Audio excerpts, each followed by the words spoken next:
Hey YouTube, Sam here. Well, here's the Harbor Freight hose reel that I bought several months ago, if not a year or so ago. And quite honestly, I haven't had it hooked up until fairly recently. It's been a couple months now, if not a little bit more.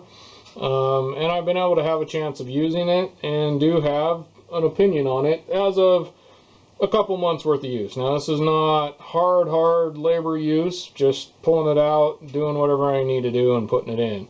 And so I'm going to show you a couple things about it that I like, a couple things I don't like. First of all, you got to take it as it is. It's I believe lower than $50. I don't remember exactly what I paid it, but I know it was lower than $60 anyway. For a 3/8 hose with the reel, everything, that's a really good deal compared to pretty much everything else I've ever seen, and I mean like super good deal. And it works pretty well. I've been really happy with it. You know, it doesn't come with the fittings and things like that. People shouldn't expect these to come with fittings. I see a lot of people complain about those kind of things, but the type of fittings I have on my air guns and my stuff is probably different than what you have on yours. There's several different types of these fittings. And to keep the cost down on any of these, I mean, I don't think there's any that come with fittings, no matter what the price, but to keep the cost down, they don't supply several different types of fittings so that you can fit your guns. I mean, it's just the way it is. Second of all, it works pretty darn well. I'm really happy with it. Now, I haven't given it an abusive use and used it daily for over and over again. That's not the kind of stuff I even do for the most part. I'll go quite a while without using it at all. You know, every now and then I grab it, I'll take it over the table. I haven't even really taken it all the way out to do anything in my garage. This is more than enough as far as that. But anyways, so the couple things that I don't like about it is, well, first of all, the way it mounts. I want this up top. I realize they're kind of expecting, I guess, maybe to be ceiling mounted, which at some point I may move this to a different spot, but right now this is just the place I have to put it, and it gets to pretty much everything I work on for the most part. Second of all, when you pull it out,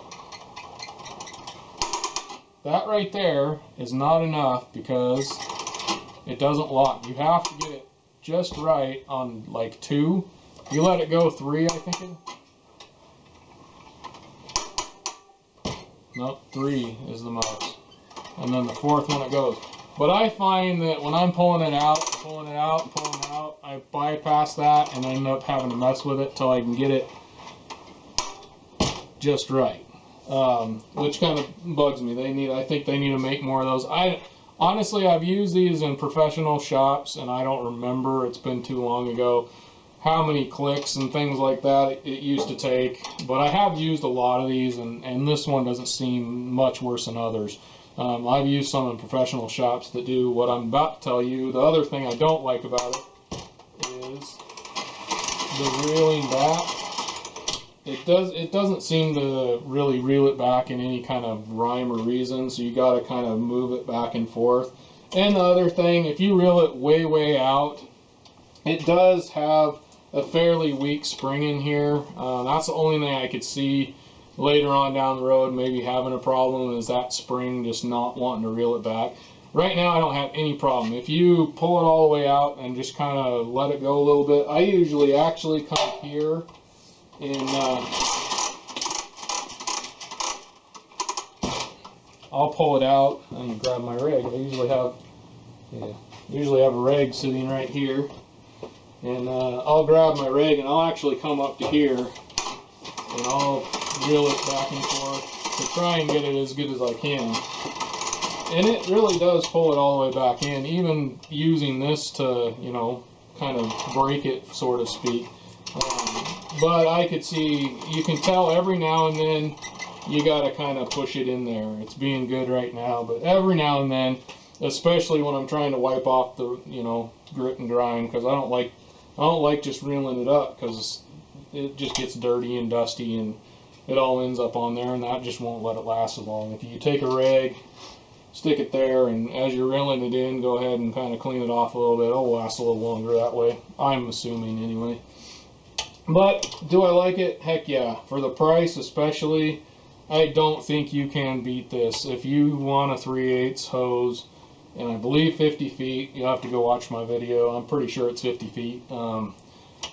But it's been awesome. I really do like it, and it seems like it's holding up really well. The parts and pieces they give you seem to be pretty decent. I haven't had any problems with it rusting or corroding. I haven't had any problems with it sticking. About the only thing I can see is the hose is discoloring quite a bit, but I think a lot of that has to do with the fact that I didn't use it for a while and it built up dust and stuff on one section of it, so I think that section got a little bit dirty, for lack of a better way of putting it. I do see that these probably won't last a super long time. The rollers here, they're just plastic. Kind of don't like that. I think the ones I've ever used before had metal of some sort, probably some sort of bearings. It's probably why it costs so much more, is just little things like that.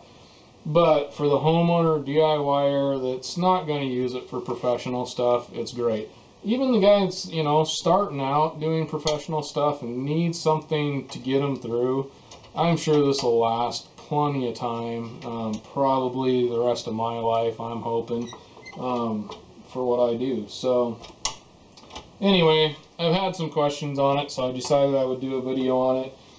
Down the road, if I have any problems with it, I'll make a video about it, and down the road, if I'm still loving it, I might make another video. But anyhow, this is Sam, Jack of all, Master of none. You all have a good one.